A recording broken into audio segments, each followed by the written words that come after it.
Hello વિદ્યાર્થી મિત્રો, કેમ છો? આજે આપણે ગુજરાતના ઇતિહાસમાં ચાવડા વંશ વિશે જોઈશું. બહુ ચાવડા, સોલંકી અને વાઘેલા.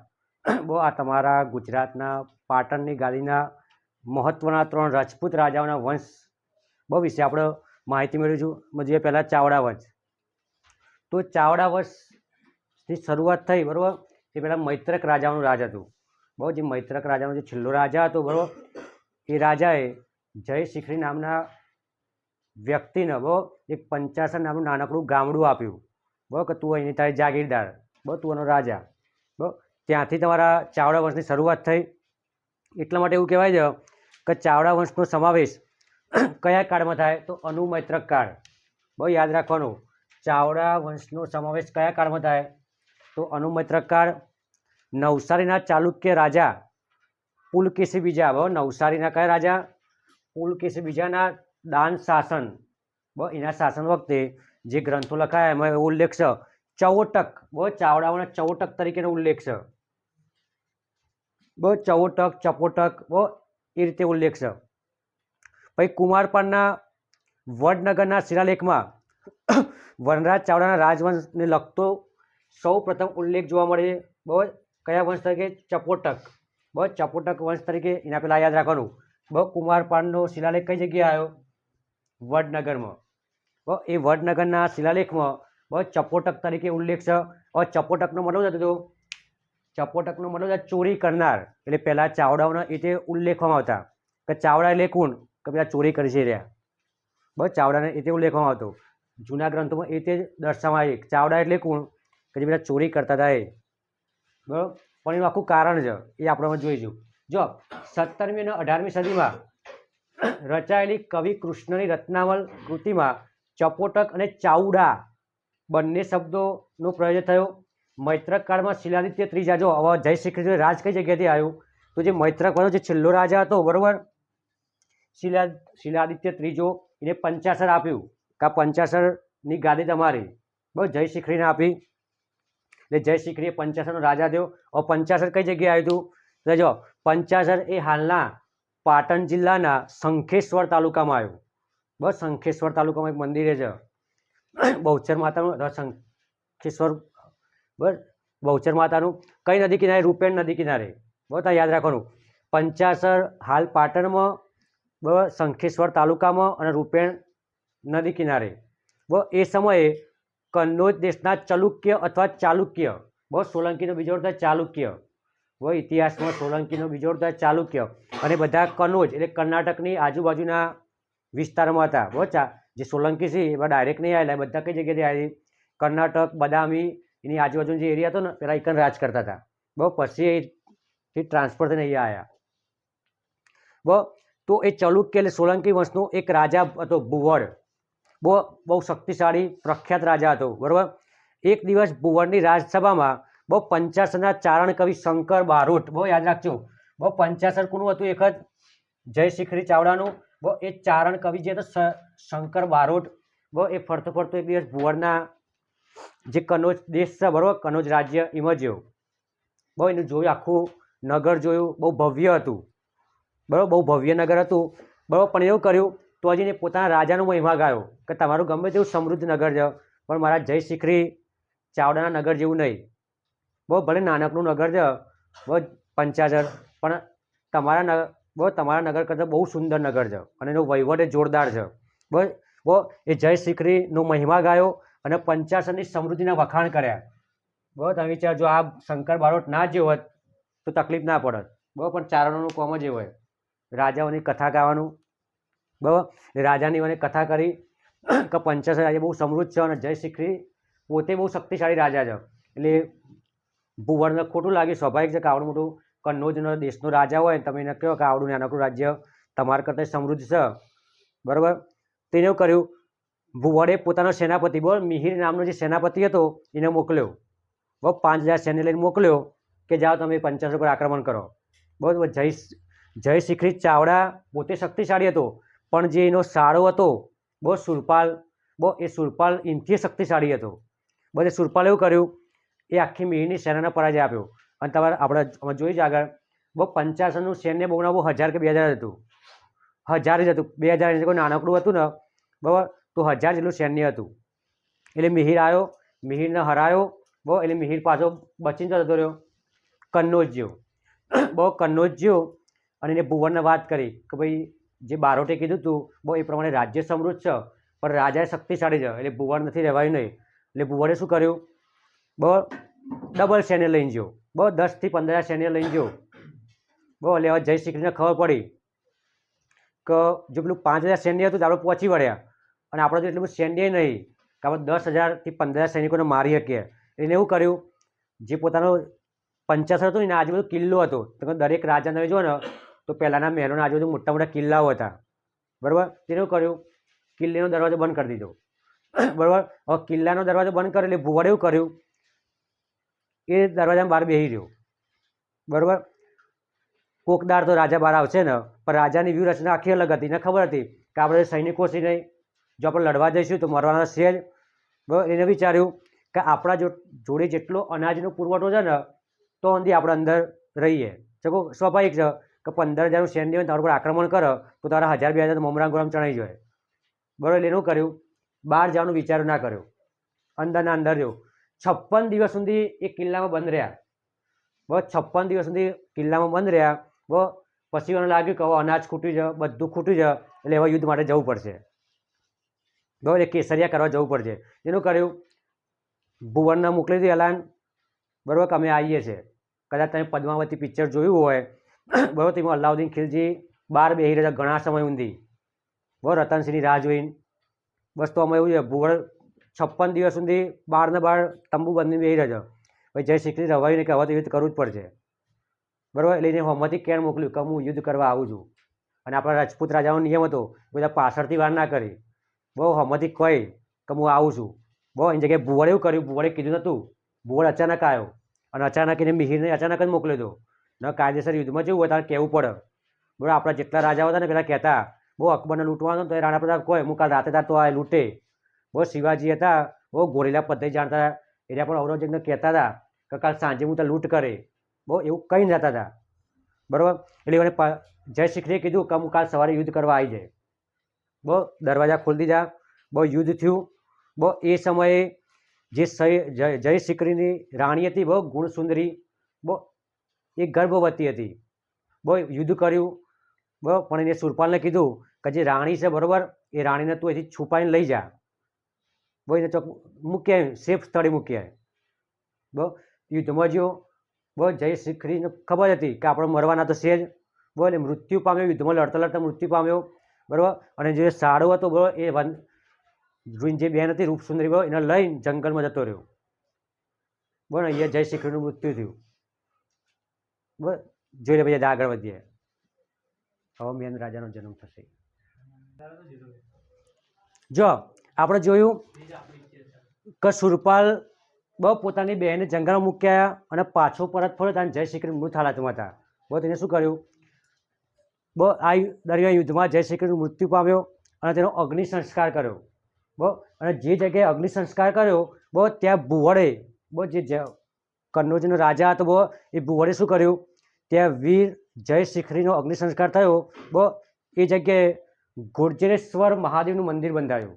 રાજા સારો જ કહેવાય ને, કઈ જગ્યાએ રાજા મૃત્યુ પામે એ જગ્યાએ ગુર્જરેશ્વર નામે શિવ મંદિર બંધાયું. બરાબર, પિતા જય શિખરી ચાવડાનું મૃત્યુ થયા બાદ સુરપાલ સાથે વનમાં મોકલેલ વિધવા રાણી રૂપસુંદરી. બરાબર, તારે યાદ રાખવાનું વનરાજ ચાવડાના પિતાનું નામ જય શિખરી ચાવડા અને માતાનું નામ રૂપસુંદરી. બરાબર, જંગલમાં સુરપાલ મૂક્યા હતા. બરાબર, તો કઈ જગ્યાએ હતા, બહુ ભીલ જાતિના જે લોકો હતા બહુ એમને સાચવતા હતા. તો સ્વાભાવિક જય શિખરી જે રાજા હતો પંચાસર બહુ એના આજુબાજુનો જે એરિયા હતો બહુ એ ભીલ જ્ઞાતિનો હતો, ભીલ જાતિનો હતો. એને ખબર આ તો આપણે રાણી કહેવાય, બહુ મહારાણી કહેવાય. એને સાચવ્યા ભીલ જાતિએ, આશરો આપ્યો અને થોડા સમય બાદ વનમાં એક બાળકનો જન્મ થયો. અને આ બાળક વનમાં જન્મ્યું હોવાથી, બરાબર, આ બાળક વનમાં જન્મ્યું હોવાથી એનું નામ વનરાજ રાખવામાં આવ્યું. બહુ વનનો રાજા એમનામ નહીં રાખ્યું નામ. બહુ એ બાળક વનમાં જન્મ્યું બહુ એટલા માટે એનું નામ વનરાજ રાખવામાં આવ્યું.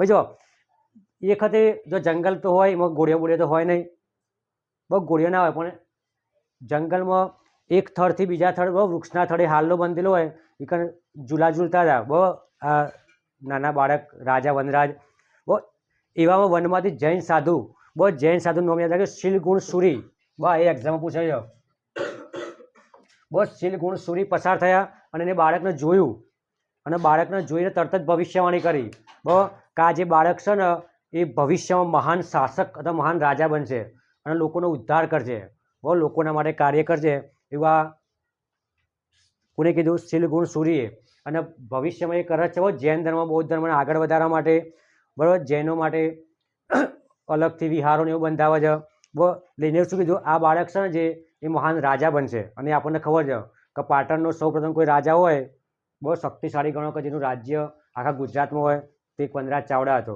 બરાબર પછી સ્ટોરી થોડી જોઈએ પાછળ જો વનરાજ તેના મામા સુરપાલ એ શસ્ત્ર વિદ્યા શીખવાડી ચમ કે એના મામા જે હતા ને બહુ શક્તિશાળી હતા અને શસ્ત્ર તલવારબાજીમાં નિપુણ હતા પછી જૈન મુનિ શીલગુણ સૂરી પાસે રાજ્યકર્તા તરીકે તાલીમ મેળવી ને જે શીલગુણ સૂરી આવ્યા હતા જંગલમાં જોયું બાળકનું ભવિષ્ય જોયું એટલે એની માતાને કીધું કે થોડા ટાઈમ માટે તમે બાળક મને આપો બહુ મહિને તૈયાર કરી દે બહુ મહાન બનવાનો છે તો મહાન બનવાને તૈયાર કરવું પડે ને બહુ આપણે ચાણક્યમાં ભણ્યા હતા કે ભાઈ નાનું બાળક બહુ ચંદ્રગુપ્ત મૌર્યને લઈ ગયા હતા ને એક મહાન શાસક બનાવ્યો તો આ શીલગુણ સૂર્ય કીધું કે આ બાળકને તમે મને આલો મને તૈયાર કરી દે બહુ બાળકને એવું કહેવાય રાજ કરતા એટલે રાજા કઈ રીતે શાસન કરે ને એ બધા ગુણ ઇનામ આપી જાય ને શીખવાડ્યા આનુશ્રુતિ કૃતાંશ મુજબ બહુ આ ગ્રંથ છે આનુશ્રુતિ કૃતાંશ મુજબ વનરાજને પોતાના પિતાનું રાજ્ય પાછું મેળવવા માટે પંચાસર કોના હાથમાં હતું ભુવડના હાથમાં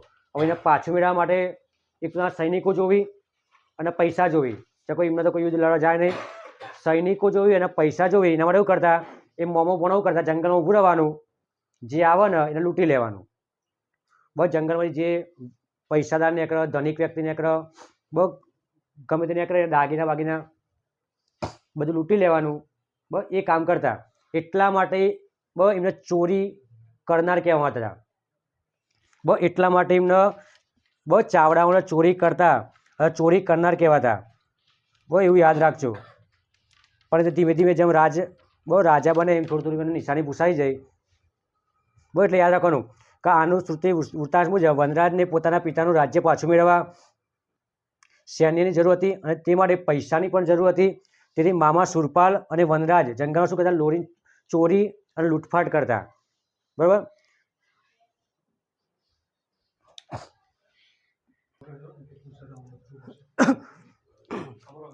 જો વનરાજ ચાવડા અને સુરપાલ જંગલને લૂંટફાટ કરતા બહુ એવામાં એ દરમિયાન એમનો બેટો અનહિલ ભરવાડ અને વેપારી ચાંપા વાણિયા સાથે થયો અને વનરાજ ચાવડાની ખબર પડતા ખૂબ આર્થિક મદદ કરી જો શું કહેવાય છે કે અનહિલ ભરવાડ એક વખત જંગલમાં ફરતો ફરતો જતો હોય છે બહુ તો સુરપાલને વનરાજને રોકી છે લૂંટવા માટે બરાબર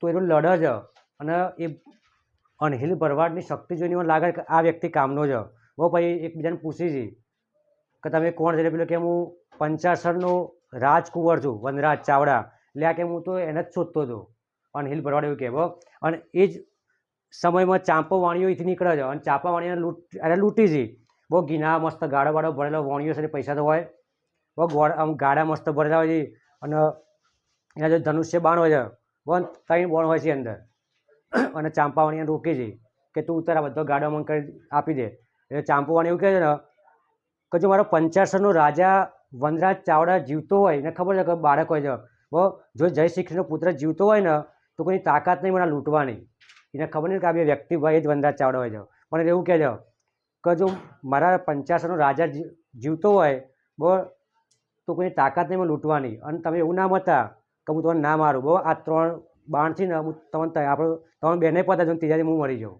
બહુ આ 3 બાણ જ કાપી હતી બહુ એવું કહે છે એટલે વનરાજ ચાવડા ખુશ થઈ જાય છે બહુ ચાંપા વાણિયાની બહાદુરી જોઈને એટલે કહે છે કે હું જ પોતે જ વનરાજ ચાવડા છું બરાબર એટલે પછી મિત્ર બની જાય તેણે અને સ્વાભાવિક છે કે વાણિયા છે તે પૈસા હોય બહુ એવું કરે આર્થિક મદદ કરે છે વનરાજ ચાવડાની કે તમે તાર સૈન્ય ભેગું કરો બહુ બધા પૈસા હું આપે બહુ એટલે આપણને ખબર છે કે ચાંપાનેર બહુ એના મિત્રની યાદમાં એ ચાંપાનેર બંધાવે છે બહુ ચાંપા વાણિયાની યાદમાં એ ચાંપાનેર બંધાવે છે એવું યાદ રાખજો બહુ વનરાજ ચાવડાએ મામા સુરપાલ ચંપા વાણિયા અને અનહિલ ભરવાડની મદદ લઈ બહુ વનરાજ ચાવડા શું કરે છે પંચાસર ઉપર આક્રમણ કરે છે અને ભુવરને હરાવે છે અને જે પોતાનું પિતાનું રાજ્ય હોય છે બરાબર એ પાછું મેળવે છે અને તેનો રાજા બને છે. બજો વનરાજે પોતાનું રાજ્ય પાછું મેળવવા માટે મોસાળ મુલતાન, બહુ યાદ રાખજો, મોસાળ મુલતાન અને માળવાના રાજા જયદ્રથ દ્વારા સૈન્ય સહાય મેળવે છે.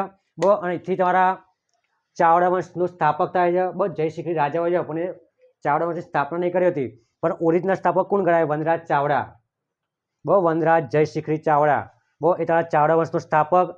એનો સમયગાળો 746 થી 942. તમે વિચારો કે જે બાળક જંગલમાં જન્મ્યું બરાબર અને રાજગાદી ચાર બેઠો 50 વર્ષની તાણ તો એને જન્મ્યો તો 50 વર્ષે સંઘર્ષ જ કર્યો છે. બહુ જંગલમાં રહ્યો, લૂંટફાટ કરી, એવું જ કર્યું છે અને 50મા વર્ષે રાજા બન્યો. બહુ 50મા વર્ષે પંચાસરની ગાદી બેઠો અને ઘણા લાંબા સમય સુધી રાજ કર્યું હતું. તમે જોઈ રહી હતી 746 942 આટલો ચાવડા વંશનું શાસન છે. બહુ એમાં લગભગ એને 35 થી 40 વર્ષની રાજ કર્યું, 50 વર્ષે બેઠો તો એ. પછી વનરાજ ચાવડાનો પુત્ર આવે યોગરાજ. બહુ યોગરાજના 3 પુત્ર ક્ષેમરાજ, આહડ અને ચામુંડારાજ. બરાબર, પણ આ કોઈ કારણસર મૃત્યુ પામેલી, યુદ્ધમાં મૃત્યુ પામી બરાબર, તો આ ક્ષેમરાજનો વંશજ આગળ વધે છે. બહુ ભાઈ ક્ષેમરાજનો પુત્ર વૈરસિંહ, વૈરસિંહનો રત્નાદિત્ય અને રત્નાદિત્યનો સામંતસિંહ. બહુ આ એક પ્રકારની વંશાવલી હોય છે. તો જો વનરાજ ચાવડાનું જોઈએ તો જો વનરાજ એ પંચાસરની રક્ષણ અને સલામતી દ્રષ્ટિએ વધારે અનુકૂળ સ્તર પાટણે પોતાની રાજધાની બનાવી. જો પંચાસરનું રાજ્ય હતું પણ ખૂબ આ જેવડું હતું બરાબર, એને એવું કર્યું કે પંચાસર છોડી દીધું અને પાટણની ગાદીએ બેઠો. બહુ જેવો આખો વિસ્તાર એને આવરી લીધો. ચમ કે જો પાટણની ગાદી બે ને બહુ તો એની રક્ષા વધારે થાય. જો કે નાનું રાજ્ય હતું એટલે કોઈ પણ આક્રમણ કરીએ કે એટલે પાટણ ઉપર ગાદી સ્થાપી પોતાની. બહુ વનરાજ ચાવડાએ વનરાજના રાજ્યાભિષેકમાં મિત્ર અનહિલ ભરવાડે બનાવેલી લાખારામને પસંદ કરી માર્ચ 746માં નવું નગર વસાવ્યું તથા મિત્ર અનહિલના નામ પરથી અનહિલક પાટક નામ આપ્યું. બરાબર, આ યાદ રહો, અનહિલક પાટક નામ આપ્યું. એ આપણે જોઈએ. જો આગળ જોઈએ, જો વનરાજ ચાવડા ના રાજ્યાભિષેકમાં મિત્ર અનહિલ ભરવાડ એ બતાવેલી જગ્યા લાખારામને પસંદ કરી અને માર્ચ 746માં નવું નગર વસાવ્યું તથા મિત્ર અનહિલ ભરવાડના નામ પરથી અનહિલલ પાટક નામ આપીને અને પાછળથી અભ્રસ્ત થઈને પાટણ તરીકે અનહિલવાડ પાટણ તરીકે ઓળખાયું. બહુ વનરાજનું રાજ્યાભિષેક બહુ કાંકર અથવા કાંકરેજ. બહુ વનરાજનો રાજ્યાભિષેક કાંકર અથવા કાંકરેજ ગામની અંદર બહુ બહેન વણિક કન્યા, બહુ વાણિયાની દીકરી હતી. બહુ નામ યાદ રાખજો, આ એક્ઝામમાં આવ્યું છે. વણિક દીકરી શ્રીદેવીના હાથે, બહુ વણિક દીકરી શ્રીદેવીના હાથે રાજ તિલક કરાયું અને રાજગાદી પર બેસાડ્યો. બહુ આ નામ પૂછેલું છે, વણિક દીકરી શ્રીદેવીના નામે રાજ તિલક કરાવ્યું.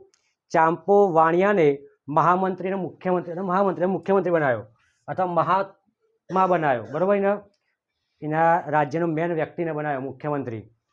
અને ધનુર્વિદ્યામાં પારંગત હતો. બરાબર, આજે ચાંપો વાણિયો હતો એ ધનુર્વિદ્યામાં જોરદાર પારંગત હતો. બહુ તે પૃથ્વીરાજ ચૌહાણનો ગણ લ્યો. બહુ એ પ્રકારે ધનુર્વિદ્યામાં પારંગત હતો. એ બહુ રાજ્યાભિષેક સમયે વનરાજ ચાવડાની ઉંમર કેટલી હતી? 50 વર્ષ. એટલે આપણે તમને ખબર પડે કે સક્સેસ મેળવવા માટે ઉંમર નક્કી નહીં. બહુ ખાલી મહેનત કરવાની, ગમે ત્યારે તમને સક્સેસ મળે. પછી વનરાજ ચાવડાએ ચાંપા વાણિયાની યાદમાં ઈસવીસન 747માં એટલે વર્તમાન તારું પંચમહાલ, બહુ પાવાગઢની તળેટી અથવા પાવાગઢના ડુંગરની તળેટીમાં બહુ ચાંપાનેર શહેર વસાવ્યું. બહુ જો ફતેહ રાજા પછી રાજ કરતા હતા. બહુ ફતેહ રાજા એ ચાંપાનેર શહેર વસાવ્યું. પછી આ યાદ રાખવાનું, 2004 વર્ષમાં યુનેસ્કો દ્વારા વર્લ્ડ હેરિટેજ સાઇટ તરીકે જાહેર કરવામાં આવ્યું અને તમારા ભારતમાં જુઓ ને તો 26મા નંબરની અને ગુજરાતની પ્રથમ વર્લ્ડ હેરિટેજ સાઇટ હતી. બહુ ગુજરાતની પ્રથમ હતી એટલે આ યાદ રાખવાની 2004માં. બહુ 2004માં ચાંપાનેરને ગુજરાતની પ્રથમ વર્લ્ડ હેરિટેજ સાઇટ પસંદ કરવામાં આવી. અને જો બીજી આવે તો 2014માં રાણીની વાવ અથવા રાણકી વાવ. પછી જૈન અનુશ્રુતિ અનુસાર વનરાજે પંચાસરથી શીલગુણ સુરીને અનહિલવાડ પાટણ તેડાવ્યા. બહુ જે પેલા નાનપણમાં એને આવ્યા હતા ગુરુ જૈન મુનિ ઇવન તેડાયા, બહુ તેડાયા અને રાજ્યમાં બહુ સ્થાન આપ્યું, બેસાડ્યા અને પંચાસરની પાર્શ્વનાથની પ્રતિમા મંગાવી. બહુ પંચાસર એ જૈન મુનિ અથવા આપણે જે મહાવીર સ્વામી ને બધું ભણ્યા બરાબર, તો એના અંદર એક પાર્શ્વનાથ દેવ કરીને આવતા હતા. બરાબર, પાર્શ્વનાથ જૈન દેરાસર. બરાબર, તો પંચાસરથી પાર્શ્વનાથની મૂર્તિ મંગાવી અને મૂર્તિની પ્રાણ પ્રતિષ્ઠા કરી અને પંચાસરમાં પાર્શ્વનાથનું મંદિર બનાવ્યું. આ મંદિર બનાવ્યું ને તે જ્યારે પ્રજાથી જે લોકો હતા એમને કીધું કે આ ભગવાનની જોડે જો તમારી એ મૂર્તિ મૂકો. બહુ તો પાર્શ્વનાથની અંદર બહુ ભગવાનની મૂર્તિ છે પંચાસર પાર્શ્વનાથની. બીજી એના જે ગુરુ હતા બરાબર શીલગુણસુરી. ત્રીજી મૂર્તિ છે વનરાજ ચાવડાની. બહુ એ મંદિરમાં 3 મૂર્તિ છે. બહુ એ 3 મૂર્તિ મુકાઈ છે. બહુ લોકો એટલે પ્રજાના કહેવાથી વનરાજ ચાવડાએ પોતાની પ્રતિમા મુકાઈ હતી. બરાબર, એટલે યાદ રાખજો પ્રતિષ્ઠા કરાવી. બહુ પંચાસરમાં પાર્શ્વનાથ મંદિર તરીકે ઓળખાયું. બહુ એથી આગળ વધીશું આપણે યોગરાજ. બહુ એનો પુત્ર યોગરાજ ગાદી આવે છે. જો વનરાજ ચાવડા ભાઈનો પુત્ર યોગરાજસિંહ ચાવડા ગાદી આવ્યો. બહુ ઈસવીસન 806 થી 842 સમયગાળો. જો વનરાજ ચાવડા ભાઈ તેનો પુત્ર યોગરાજ ગાદી આવ્યો. તે પોતાના નામ પ્રમાણે યોગી વ્યક્તિ હતો, એકદમ સીધો સાધો અને બહુ પુણ્ય કરનારો ન્યાયપ્રિય વ્યક્તિ હતો. પણ અનુશ્રુતિ મુજબ યોગરાજનો જે પુત્ર હતો ને એનાથી ઊંધો હતો. બહુ એવું કરતો લૂંટફાટ ચોરીવાળો વૃત્તિવાળો હતો. બહુ તે સોમનાથ મંદિરના બહુ માલ સામાન લૂંટ્યો, ઘરેણા લૂંટ્યા. બહુ પછી એના આજુબાજુના વિસ્તારો અથવા રાજ્યનામાં લૂંટફાટ કરતો. બહુ પ્રભાસ પાટણમાં આવેલા વહાણ લૂંટ્યા, એટલે જે માલ સામાન ભરીને જે જહાજ જતા હોય બહુ એ જહાજને લૂંટી લીધા એને. એ સ્વાભાવિક છે કે જો આવો કપાતો પુત્ર હોય તો બાપા દુઃખી થવાના જ છે. બહુ આખી જિંદગી બાપાએ સારો એવો કાર્ય કર્યો ને તમે એનો નાકે લીટી કરીને જતા રહો, કાળું કરીને જતા રહો. બહુ એટલે એના દુઃખમાં એવું કર્યું, બહુ પોતાના પુત્રના દુઃખમાં એવું કર્યું યોગરાજે અન્નજનનો ત્યાગ કર્યો. બહુ મારો છોકરો તો સમજવાનો છે નહીં, સમજાવતો હોય બહુ. અને પ્રજાના આજે જેટલો કાર્ય કર્યો બરાબર એનો પછતાવો થાય એનો કર્યો. અન્નજનનો ત્યાગ કર્યો અને પોતાનો પ્રાણ ત્યાગ્યા. બહુ હું જીવું તો અન્ન અને જળ નહીં પીવું. બહુ મારા પુત્રના કરેલા કાર્યોના પ્રાયશ્ચિતમાં અને પોતાના પ્રાણ ત્યાગ જ બરાબર. તમે એવું યાદ રાખજો તમારા લીધે આવું ના થાય બાપાને. પછી યોગરાજ કહેતો કે આપણે ચાવડા વંશનું મહેનું ટાળવાનું છે. અમે ચાવડા વંશનું પહેલાંથી કહેવાનું હતું કે ચોરી કરનારાઓ હતા. એટલે યોગરાજ એવું કહેતો કે આપણા આ જે મહેણું છે ને એ ભાગવાનું છે, કે લોકો જે આપણા નામ ઉપર કહે છે કે ભાઈ ચાવડા એટલે ચોરી કરનારાઓ બહુ એ આપણે બંધ કરવાનું છે. બહુ યોગરાજ પછી તેનો પુત્ર ક્ષેમરાજ ગાદી આવ્યો. ત્યારબાદ આહડ, વૈરસિંહ, રત્નાદીપ અને છેલ્લો રાજા આવ્યો સામંતસિંહ. બહુ ચાવડા વંશનો છેલ્લો રાજા યાદ રાખજો બહુ સામંતસિંહ. બહુ સામંતસિંહ જે રાજા હતો બરાબર એને એક બહેન હતી લીલાદેવી. બહુ એ લીલાદેવી બહેનને એને ચાલુક્યના રાજા રાજ સાથે પરણાવી. બહુ યાદ રાખજો બહુ સામંતસિંહ છેલ્લો રાજા ચાવડા વંશનો એને પોતાની બહેન લીલાદેવીને રાજા સામંતસિંહ બસ રાજા સામંતસિંહ ચાલુક્ય રાજા રાજ સાથે લગ્ન કરાવ્યા બરાબર.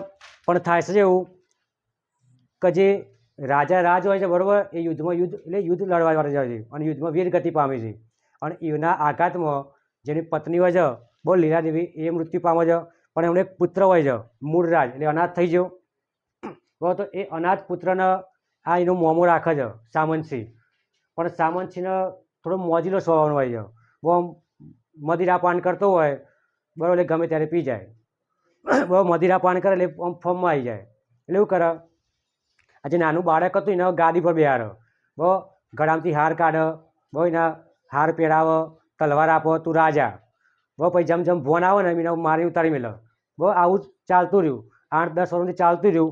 બહુ ધીમે ધીમે મૂળરાજને ખબર પડવાની, મોટો થયો એટલે ખબર પડવાની કે મોમો તો ભાઈ પીકર છે, બહુ આપણી જિંદગી પતાવે છે. એટલે એવું કર્યું એક દાડા નશામાં બેઠો હતો, એટલે લગભગ 12-13 વર્ષનો છે. બહુ મૂળરાજ નશામાં મામા આવ્યા હતા મસ્ત રોજના ગોરમ ગાદી બેહાડે છે, બેડા તું બેસી જા તું રાજા. બહુ આથી તું પાટણનો રાજા.